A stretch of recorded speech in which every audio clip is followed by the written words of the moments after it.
Hello, I'm Dr. Octavia Cox and welcome to my channel where I do all things classic literature.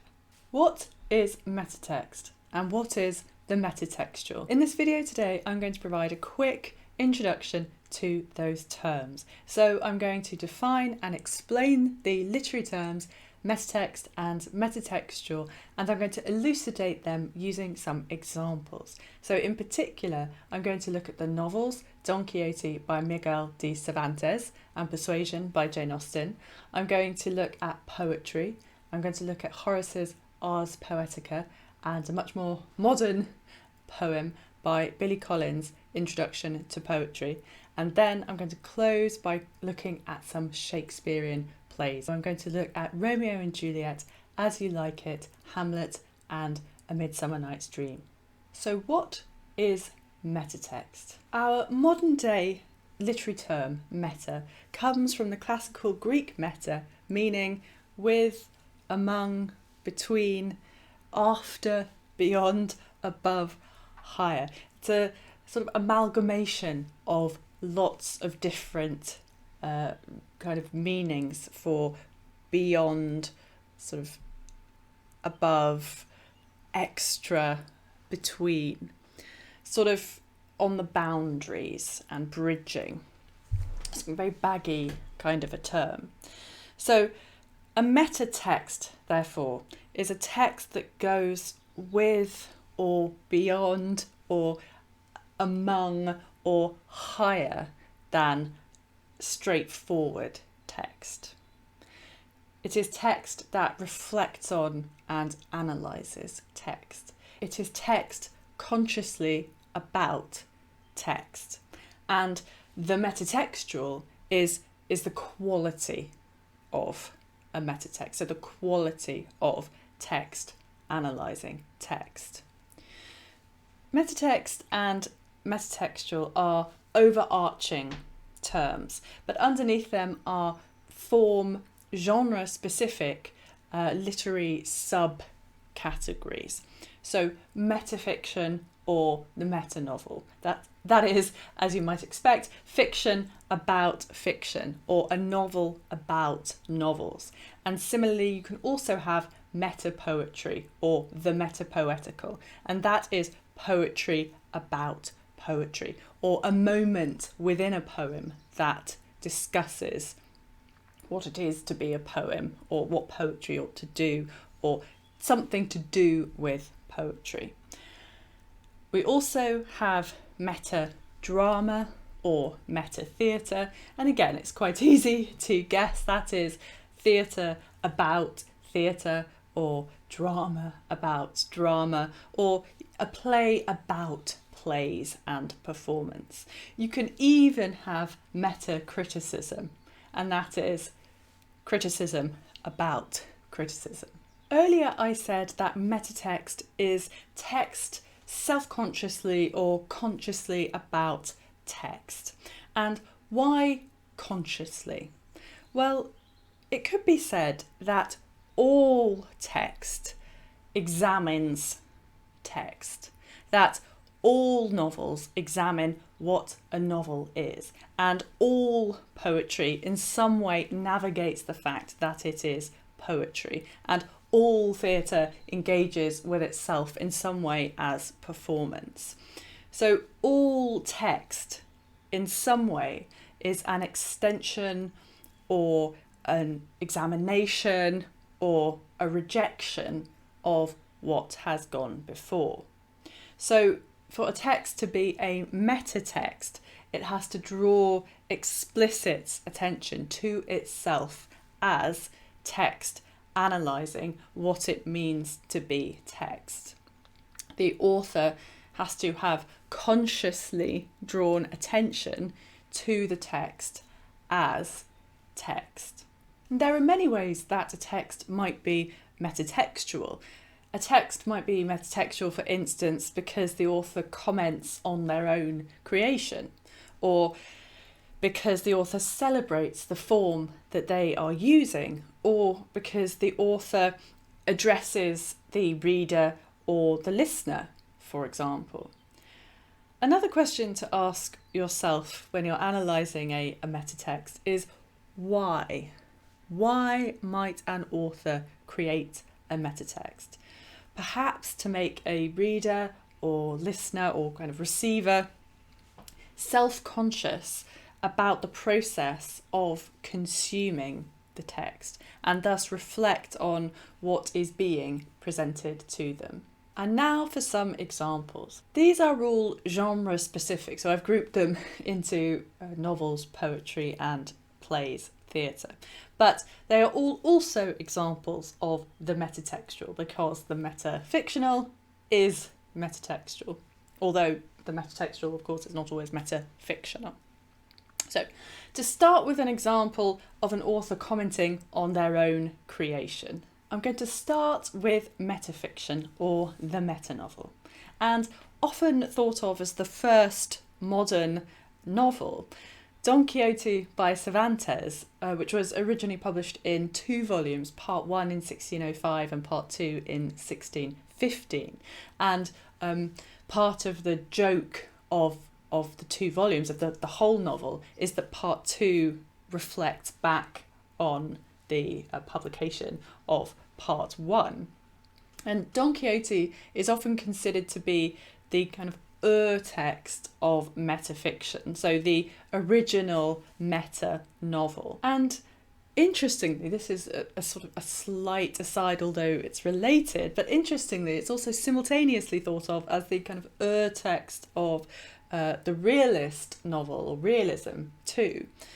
Both metafiction and realism in Don Quixote are responses to the over-the-top nature of the romance genre, which was sort of dominated by chivalric quest narratives, which had been a popular, if not the most popular, literary form since the medieval period, since about the 12th century. And romance texts often contain sort of magic resolutions or feats beyond human possibility. So we might think, for example, of the Middle English example from about the 14th century of a chivalric romance, Sir Gawain and the Green Knight. Getting back to Don Quixote then, it is a metafictional response to the romance genre, because throughout the text, Don Quixote, as a text, Don Quixote is compared to traditional chivalric romances. And it's a response of realism, or we might say proto-realism, because the dull, banal, ordinary, kind of everyday details of human existence keep intruding into the text, and they are comically kind of compared and contrasted with Don Quixote's imaginative flights of fancy, where he imagines himself to be a kind of knight errant in a chivalric romance, and he kept being kind of crashingly brought down to earth by the realities of kind of dull human existence, in contrast to his imaginative flights of fancy. Part of the very conceit of Don Quixote the novel is metafictional, in that the character Don Quixote and his entourage discover that a book entitled The History of Don Quixote de la Mancha has been published, apparently written by one Sidi Hamid Benengeli, who is in fact a fictional author created by Cervantes. So the characters read and respond to the history of Don Quixote by Benengeli inside the novel Don Quixote by Cervantes, but commentary by the characters about Benengeli's text includes jokes meant for the reader of Cervantes' text. So there are kind of levels of reading and response going on in the one text. The metafictional quality of Don Quixote is evident from the very opening of the text in the prologue, where the narrative voice comments on his creation. Idle reader, I don't have to swear any oaths to persuade you that I should like this book, since it is the son of my brain, to be the most beautiful, elegant, and intelligent book imaginable. But I couldn't go against the order of nature, according to which like gives birth to like. And to what can my barren and ill-cultivated mind give birth, except the history of a dry, shrivelled child, whimsical and full of extravagant fancies that nobody else has ever imagined? It can happen that a man has an ugly, charmless son, and his love blindfolds him to prevent him from seeing the child's defects. On the contrary, he regards them as gifts and graces and describes them to his friends as examples of wit and cleverness. But although I seem like Don Quixote's father, I am his stepfather, and I don't want to drift with the current of custom or beg you almost with tears in my eyes, as others do, dearest reader, to forgive or excuse the defects that you can see in this, my son. And you are neither his relative nor his friend. You have your own soul in your own body and your own free will like anybody else. And you are sitting in your own home where you are the lord and master just as much as the king is of his taxes. And you know that common saying, under my cloak, a fig for the king. A fig is something of very trifling value, and this is an old-fashioned kind of version of the phrase, I don't give a fig, or I couldn't give a fig, or I couldn't care less, in other words. All of which exempts and frees you from every respect and obligation. And so you can say whatever you like about this history without any fear of being attacked for a hostile judgment or rewarded for a favourable one. I'd have liked to give it to you plain and naked, undecorated by any prologue or the endless succession of sonnets, epigrams and eulogies that are usually put at the beginnings of books. Because I can tell you that, although it was quite an effort to write the book, producing this preface that you're now reading was far worse. Many times I picked up my pen to write it, and as many times I put it down again, because I didn't know what to say. Don Quixote is an incredibly metafictional metanovel, and continually draws attention to itself as a construction. The reader is kind of constantly bombarded with being made aware that they are a reader reading a text. So it's very easy to spot. But metafictionality can also be far more subtle too. Here is a more subtle, understated example from Jane Austen's novel Persuasion, dated 1818. And this is the opening of the final chapter. Who can be in doubt of what followed? When any two young people take it into their heads to marry, they are pretty sure by perseverance to carry their point, be they ever so poor, or ever so imprudent, or ever so little likely to be necessary to each other's ultimate comfort. This may be bad morality to conclude with, but I believe it to be truth. Bad morality to conclude with. The reader there is made aware that they are coming to the novel's conclusion, if they weren't already, because you can tell from the telltale compression of the pages that we are hastening together towards perfect felicity, as the narrative voice says in Northanger Abbey, another of Austen's novels. And the narrative voice, the narrative I, enters into the novel to make a metafictional point about how other novels, especially late 18th and early 19th century novels, usually conclude with some pointed good morality that is supposed to provide some sanctioned moral lesson for the reader.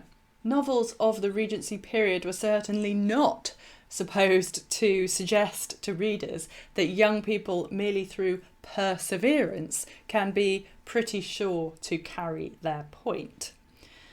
Jane Austen here suggests that other novels sacrifice truth in order to conclude with good morality. And what's interesting in this Jane Austen example, or at least to me, is that this metafictional point is raised in the service of promoting realism.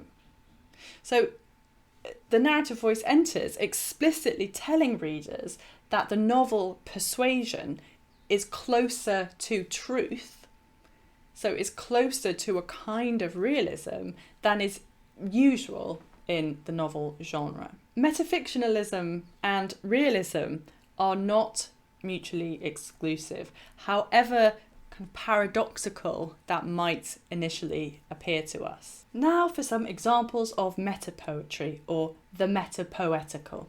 First, an example of a poet celebrating poetry, metapoetically. This is from Horace's classic verse text Ars Poetica, or the art of poetry, from about 10 BC. So Horace was a Roman poet and he lived from 65 until 8 BC. That poets should be mediocre, no man, god or bookseller will accept. Just as, at pleasurable banquets, a tuneless orchestra, a heavy perfume, or poppy seeds in tart, Sardinian honey offend, the feast being fine without them. So, a poem, born and created to pleasure the soul, sinks to the depths if it falls short of the heights. This verse, then, metapoetically asserts that the purpose of poetry is to pleasure the soul, to delight the spirit, and because it has such a noble and profound and exquisite purpose, born and created to pleasure the soul, because it has this high purpose and this high sort of capability, this high potential, it is nothing if it is not exceptional. And what classical examples of metatext demonstrate is that metatextuality has been a feature of writing for millennia. So I think sometimes we can sort of fall into the trap perhaps of thinking that it's a postmodern kind of phenomenon, but it is not just 20th century postmodern kind of post-Victorian realism that celebrated and engaged with the metatextual. As long as people have been writing about writing. Here is an example, a more contemporary example of the metapoetical, which I absolutely adore. I love this poem. It's called Introduction to Poetry by Billy Collins, and it was first published in The Apple That Astonished Paris from 1988. I ask them to take a poem and hold it up to the light like a colour slide, or press an ear against its hive. I say, drop a mouse into a poem and watch him probe his way out. Or walk inside the poem's room and feel the walls for a light switch. I want them to water ski across the surface of a poem, waving at the author's name on the shore. But all they want to do is tie the poem to a chair with a rope and torture a confession out of it. They begin beating it with a hose to find out what it really means. So Collins is poking fun, obviously, at bad readers who forget to be playful and joyful and inquisitive and curious about poetry. And if simultaneously Collins is asking readers to think about what they want from poetry, what they're looking for when they read a poem. I'm going to close by quickly romping through a few examples of Shakespearean metadrama and metatheatre. There is lots of metatheatre in the plays of William Shakespeare. We might think, for instance, of the famous opening prologue of Romeo and Juliet, where the narrative voice speaks directly to the audience, self-referentially outlining the plot of the upcoming story and referring to the 2 hours traffic of our stage. Or we might think of Jack in As You Like It, whose famous metaphorical speech on life being theatrical performance challenges audience members to think about authenticity, identity, character, mutability. And the text reads, "All the world's a stage, and all the men and women merely players.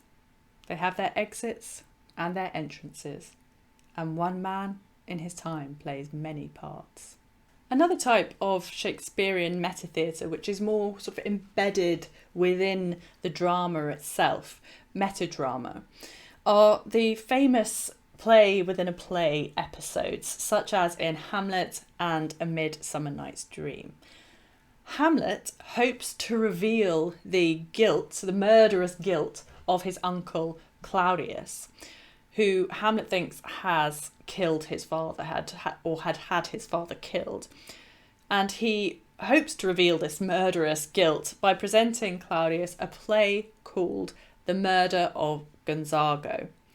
Hamlet declares in the famous lines at the end of Act 2, "The play's the thing, wherein I'll catch the conscience of the king." Here, the play within a play might encourage audience members or readers of the text to think about the relationship between art and real emotions. How watching a fiction or watching something unreal that you know to be unreal, a construction, a performance, how watching that might stir up, however, real emotion in the viewer or in the reader, even while they know that it is a fiction that they are consuming. In A Midsummer Night's Dream, as another example, the mechanicals rehearse and perform a play, Pyramus and Thisbe, and throughout they worry that their noble audience will not understand that it is fiction and will mistake it for reality. The group are particularly worried that the character of Pyramus dies on stage, and Bottom, who plays Pyramus, has a suggestion. So Bottom says, "I have a device to make all well. Write me a prologue, and let the prologue seem to say we will do no harm with our swords, and that Pyramus is not killed indeed. And for the more better assurance, tell them that I, Pyramus, am not Pyramus, but Bottom the weaver. This will put them out of fear." It is comical, of course, but here the play within a play might ask playgoers to consider the role of imagination in art. And this is what Samuel Taylor Coleridge would go on later to in the 19th century, in 1817, in the Biographia Literaria. He would describe this relationship between kind of the imagination and the experience of what you know to be fictional, to be the willing suspension of disbelief for the moment. The willing suspension of disbelief for the moment, that you disbelieve, but you willingly suspend that. So you willingly choose to believe for the moment. You willingly choose to accept it as truth for the moment. And one of the things that this moment in A Midsummer Night's Dream also does, you could say, is to kind of ask readers to think about how dangerous or not it might be for someone to kind of over-identify imaginatively with a fiction. What I find so fascinating about metatextuality is that it is the author kind of inviting the reader in to the creative process and become a part of the sort of intellectual engagement, I suppose, with creativity and the uses of the imagination and the uses of art. I mean, it encourages, or I think it encourages all parties. So the author and the reader, or you might say the creator and the receiver, to think about the purposes of art and to be self-evaluative, self-analysing. It makes us ask, what do we expect from texts? Do forms kind of lead to genre-specific expectations? When we pick up a novel, what do we expect from it? And does that alter the way that we perceive the novel as we're reading it? Should these expectations be challenged, or should they be sort of nurtured? And what is the pact between the author and the reader when you pick up a novel expecting certain things of the novel or not? You know, if you pick up a crime fiction novel, you expect for the crime to be solved by the end of the novel. That's a kind of pact that you have made with the author when you pick up the novel to read it. And do we want those expectations challenged or not? So what do we expect from text? I think it's one of the important questions that metatextuality kind of encourages us to think about. And kind of related to that is, what do we want from art? What do we want to get out of it? Do we want just to receive from the author, or do we want to be kind of part of the creative process, part of the thinking about what is the purpose of texts, in a kind of collaborative way, I suppose, with the creator of the art or the text? And how should we read texts in relation to each other? It can be very difficult, for example, if you've read a satire of a genre, to go back and read the original style sort of straight-facedly, because you've had a parody or a satire or a burlesque on the kind of original genre. How do they work then in relation to each other? And what is the relationship between the author and the reader, between the creator and the receiver? That's sort of fundamental, I think, to what metatextuality asks us to consider. And most of all, what I think is wonderful about it is that it's playful, and that it's testing, and it can be sort of inviting at the same time. And I just want to close by suggesting, really, that often I think realism can be seen as being in kind of competition with metatextuality, or that metatextuality is unrealistic. But in a way, actually, I think you can see it as being perhaps something that is more close to reality. So what we call realism, so the style that really dominated in the Victorian period, that there are certain kind of conditions. We might think of the realist Victorian novel, for example. There are certain conditions put on realism that are, if anything, very artificial and very structured. The very idea, for example, of the omniscient narrator. You have a narrator who knows every character's thoughts and every character's motivations, and know where the story is going, and is a kind of God looking and knowing everything, omniscient, all-knowing.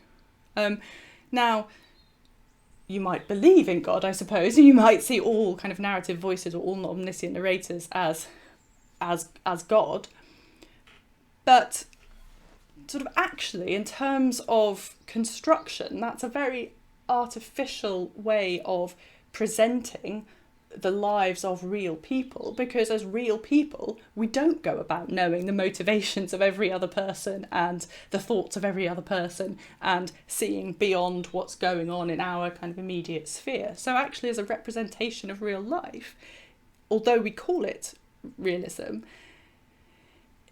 in a way, it's really quite removed from real life, because you couldn't,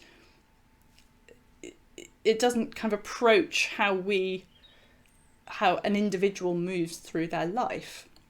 Whereas you might say actually that having the author draw attention to the fact that you are a reader of a text, and you are sitting down here, you are reading this novel, and I'm sort of acknowledging, I suppose, that situation. I'm acknowledging that we have different roles in this process. I am the author, you are the reader.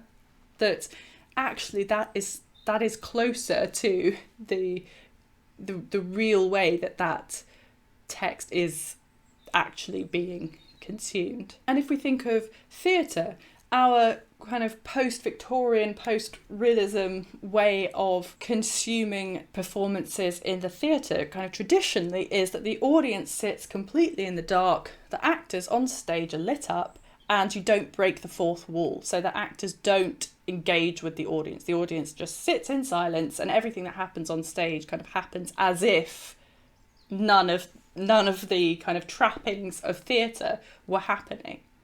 Now, in some ways you can say, okay, that's closer to realism because what's happening on stage, you might say it could be sort of transplanted and happen in real life, yes. But in another way, not to acknowledge the fact that you are in a theatre, that there are actors on the stage performing, that the whole thing is a kind of a suspension of disbelief. That is, in a way, more of an artificial construction or an artificial way of accepting performance than if the performers just engaged with the people in the audience and acknowledged that we're in a theatre, acknowledged that they were performing and we were audience members. A bit more perhaps like a stand-up comic. I think it's worth kind of, this is, I suppose, what metatextuality can do, is to make you think about those things which we take for granted and say, actually, is that a better way to present reality or imagination or whatever? So although I think sometimes metatextuality might be seen as a kind of artificial construct, in other ways actually I think it approaches more honestly it approaches with honesty the actual conditions in which a text or a performance is consumed. Thank you very much indeed for watching. I do hope you've enjoyed this quick romp through some metatext and some metatextual examples. Remember, if you like what I do here on my channel where I analyse classic literature, then do subscribe. And if you have liked the video, then do please press the thumbs up button. It helps me out in YouTube's algorithm. And do you have any of your own fabulous examples of metatexts? If so, do leave them in the comments below.